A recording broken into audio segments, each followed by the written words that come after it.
First contact. Xyloth peered out the viewport of his star cruiser, compound eyes fixed on the blue-green orb growing steadily larger ahead. Earth. His first solo mission as a galactic surveyor. The planet's file, woefully thin, listed it as an unassuming Class 12 world, life-bearing but tame. A milk run to cut his teeth on. His spindly fingers danced over the control panel, beginning atmospheric entry procedures. This far out in the galactic arm, Xyloth expected a certain level of primitiveness from the native species. The evolutionary algorithm rarely challenged Class 12 inhabitants. They tended towards the soft. Piercing the clouds, dense vegetation sprawled beneath Xyloth's ship. Lush, vibrant, to his surprise, also geometrically ordered. Agriculture, at a scale that belied the planet's classification. As he touched down in a clearing, a silhouette emerged from the tree line. Bipedal, with a curious mop of hair and pinkish skin visible even from a distance. The native species. Xyloth steeled himself for first contact. The human, as he knew them to be called, approached with a wide grin, arm raised in greeting. "G'day. You must be the galactic surveyor we've been expecting. I'm Jack, your guide while you're visiting our little corner of the cosmos. Welcome to Earth." Little corner indeed, Xyloth mused, mandibles twitching. He'd seen the scans, millions of population centers dotting the night side. A species at the cusp of a Type 1 civilization, by his estimation. Certainly more than met the eye. "I am Xyloth," he chittered, grasping Jack's oddly soft hand with his own segmented appendage. An evolutionary quirk, perhaps. "I am here to expand your planet's entry in our databases. Your world seems quite vibrant." "That she is, mate. Vibrant's a good word for it." Jack shouldered a pack that seemed comically large compared to his frame. "I thought we'd head into the outback first, give you a taste of the real Australia. Ready to explore?" Xyloth nodded, wondering briefly at the wisdom of venturing into the untamed wilderness with a member of a largely unknown species. But no, he had a job to do. And how dangerous could this outback really be to a seasoned galactic surveyor? As he followed Jack's confident stride into the dense brush, Xyloth couldn't shake the feeling that Earth held more surprises than its scant file suggested. But he was here to learn, to observe and document. And, as he would soon discover, to have every preconception he held about Class 12 worlds thoroughly and irrevocably shattered. Welcome to the outback. The sun beat down mercilessly as Xyloth trudged after Jack, his exoskeleton already slick with moisture. The human seemed unnervingly at ease, navigating the dusty red landscape with a practiced stride. "This is the outback, mate. The real Australia," Jack called over his shoulder, gesturing to the expansive emptiness around them. "Looks can be deceiving out here. Gotta respect the land." Xyloth merely nodded, conserving his energy. The heat was oppressive, sapping his strength with each step. How could anything survive in such conditions? And yet the scans didn't lie. Life abounded here, thriving in defiance of the harsh environment. As if on cue, Jack held up a hand, signaling for Xyloth to stop. He pointed to a nearby bush, where a small, snouted creature snuffled about in the undergrowth. "Echidna," Jack whispered, a note of reverence in his voice. "Spiny anteater, one of the few egg-laying mammals on Earth. A real survivor." Xyloth marveled at the creature, its quills glinting in the harsh light. An evolutionary oddity, to be sure. He made a mental note to update the planet's file with this new information. They pressed on, Jack pointing out more of the outback's hidden wonders. A thorny devil lizard basking on a sun-baked rock, a red kangaroo bounding across the horizon, a wedge-tailed eagle soaring overhead. Each creature perfectly adapted to the unforgiving landscape. But the true test of Xyloth's mettle came as they set up camp for the night. Jack busied himself building a fire, seemingly unconcerned by the lengthening shadows. Xyloth, however, couldn't shake the feeling of being watched. Suddenly, a movement caught his eye. A sinuous shape winding its way through the brush. Xyloth leaned closer, multifaceted eyes straining to make out the form in the fading light. The snake reared up, hood flaring, and Xyloth recoiled instinctively. Its scales glinted like polished onyx, eyes glittering with ancient malice. "That's an inland tapir," Jack said calmly, not looking up from his fire building. "One of the most venomous snakes on the planet. Best keep your distance." Xyloth's heartbeat thundered in his ears, a primal fear taking root. This was no mere Class 12 world. Earth held dangers beyond his reckoning. As he watched the snakes slip silently into the night, Xyloth realized he had grossly underestimated this planet and its inhabitants. If he were to complete his survey, he would need to approach Earth with a new level of respect and caution. For the first time in his career, Xyloth felt a flicker of doubt. What other terrors lurked in the shadows of this deceptively vibrant world? And how had humans not only survived, but thrived amidst such peril? Respecting the bush, Xyloth stared into the flickering campfire, the day's events replaying in his mind. The close encounter with the inland tapir had shaken him to his core. On his homeworld, such dangers simply didn't exist. How did humans coexist with these lethal creatures? As if sensing his thoughts, Jack spoke up. "You're wondering how we survive out here, aren't you?" Xyloth nodded, meeting the human's gaze across the flames. "On my world, we have tamed our environment, molded it to suit our needs. But here, the land itself seems hostile to life." "Nah, not hostile. Just uncompromising." Jack poked at the fire with a stick, sending sparks dancing into the night sky. "The key is respect. Respect the power of the bush, and it'll respect you back." Xyloth considered this. It was a foreign concept, this idea of living in harmony with an environment that seemed hell-bent on killing you. And yet, he couldn't deny the wisdom in Jack's words. Over the next few days, Xyloth put this philosophy into practice. He learned to read the subtle signs of the landscape, the way the wind shifted before a storm, the telltale tracks of a venomous snake in the sand. Jack taught him which plants were safe to eat, which ones would leave him writhing in agony. Slowly but surely, Xyloth started to see the outback through new eyes. But the true test came on their 5th day in the bush. They were trekking through a particularly arid stretch when Jack suddenly froze, nose twitching.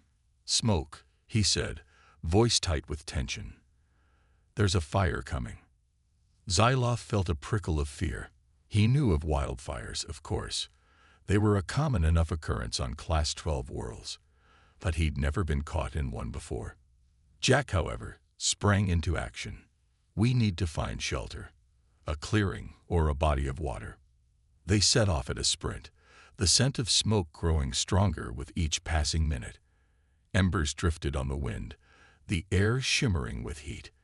And then Xyloth saw it. A wall of flames, devouring the bush ahead of them. Panic threatened to overwhelm him, but Jack's voice cut through the haze. "There, a billabong. We can wait it out in the water." They plunged into the murky pond just as the inferno roared overhead, the searing heat stealing the breath from Xyloth's lungs. But they were safe, the water shielding them from the worst of the flames. As they huddled in the shallows, watching the fire paint the sky an angry orange, Xyloth marveled at Jack's quick thinking. The humans' respect for the land had saved their lives. In that moment, Xyloth understood. The outback wasn't just a hostile wilderness. It was a crucible, forging the humans who called it home into something resilient, something adaptable, something worthy of respect in its own right. Beneath the waves, the azure waters of the Great Barrier Reef stretched out before Xyloth, a kaleidoscope of color and life. After the harsh, muted tones of the outback, the vibrant hues were almost overwhelming. Jack grinned at Xyloth's awestruck expression. "Beautiful, isn't she? The reef's a real treasure, but she's got her secrets too." As they geared up for their dive, Xyloth marveled at the ingenuity of human technology. The sleek, form-fitting wetsuits, the compact air cylinders, the intricate regulators, all designed to allow these land dwellers to explore an alien world beneath the waves. The moment Xyloth slipped beneath the surface, he understood why the humans went to such lengths. The reef was a metropolis of life, teeming with more species than he could count. Schools of iridescent fish darted past, while stately sea turtles glided serenely through forests of swaying kelp. But even here, in this aquatic wonderland, danger lurked. As they drifted over a sandy expanse, Jack pointed to a strange, rippling shape half buried in the sediment. "Stonefish," he said through his regulator, voice distorted by the bubbles. "Most venomous fish on Earth. One wrong step, and you're in for a world of hurt." Xyloth shuddered, giving the creature a wide berth. It seemed that no corner of this planet was free from peril. They swam on, Jack guiding them through the labyrinthine coral structures. Xyloth was just beginning to relax, lulled by the gentle sway of the currents, when a searing pain lanced through his arm. He recoiled, finding himself face to face with a translucent, pulsating blob. Tentacles trailed from its bell-like body, undulating gently in the water. "Box jellyfish," Jack said grimly, pulling Xyloth away from the creature. "That's not a sting you want to mess with. We need to get you back to shore, pronto." As they made their hasty ascent, Xyloth's vision blurring from the pain, he couldn't help but marvel at the nonchalance with which Jack approached these lethal creatures. It was as if the humans saw them as just another part of the ecosystem, to be respected but not feared. Back on the boat, as Jack tended to Xyloth's wound, the alien surveyor found himself questioning everything he thought he knew about Earth and its inhabitants. "I don't understand," he said, wincing as Jack applied a salve to the angry red welt. "Your world is filled with creatures that can kill you in an instant, and yet you dive headfirst into their domain. Why take such risks?" Jack shrugged, a smile playing at the corners of his mouth. "I guess it's just in our nature. We humans have always been explorers, driven to push the boundaries of what's possible. The danger is part of what makes it worthwhile." Xyloth pondered this as he watched the sun dip towards the horizon, painting the sky in shades of fire. Perhaps there was something to be said for the human spirit, this indomitable will to confront the unknown, to find beauty in the face of peril. Perhaps in the end, it was this very quality that had allowed them to thrive on a world that seemed determined to snuff them out. Urban jungle. The skyline of Sydney rose before Xyloth, a glittering testament to human ingenuity. Towering structures of glass and steel reached towards the heavens, while sleek vehicles zipped along the wide, orderly streets. Quite a change from the outback, eh? Jack grinned, guiding their car through the bustling traffic. "This is where you see what humans are really capable of." Xyloth had to agree. The sheer scale of the city was staggering, a far cry from the scattered settlements he'd seen on other Class 12 worlds. It seemed that wherever humans went, they left an indelible mark. As they toured the city, Jack pointed out the marvels of human engineering. The iconic Sydney Opera House with its sail-like shells, the mighty harbor bridge, a colossus of steel spanning the glittering bay, the soaring skyscrapers, each a marvel of architecture and planning. "You've tamed your world," Xyloth said, a note of admiration in his voice. "Bent it to your will." Jack chuckled. "Tamed? Nah, I wouldn't say that. More like reached an understanding." As if to illustrate his point, he gestured to a nearby park, a lush oasis amidst the urban sprawl. "Even here, in the heart of the city, we make space for nature. It's all about balance." Xyloth was beginning to understand. Humans didn't seek to dominate their environment. They sought to coexist with it, to find a harmony between their needs and the untamed power of their world. But as they strolled through the park, Xyloth couldn't shake the feeling of being watched. He scanned the trees, his enhanced senses prickling with unease. "Jack," he said slowly, "what exactly is a drop bear?" The human's eyes widened, his face paling slightly. "Where did you hear that term?" "I overheard some locals talking. They seemed concerned." Jack sighed, running a hand through his hair. "Drop bears are, well, they're sort of an urban legend. Supposedly, They're these big, vicious koalas that drop out of trees and attack people. Xyloth blinked. Koalas? The soft, leaf-eating creatures. Yeah, that's what makes it so ridiculous. But still, you hear stories. As if on cue, a rustle sounded from the branches above. Xyloth's head snapped up, just in time to see a furry shape launch itself from the foliage.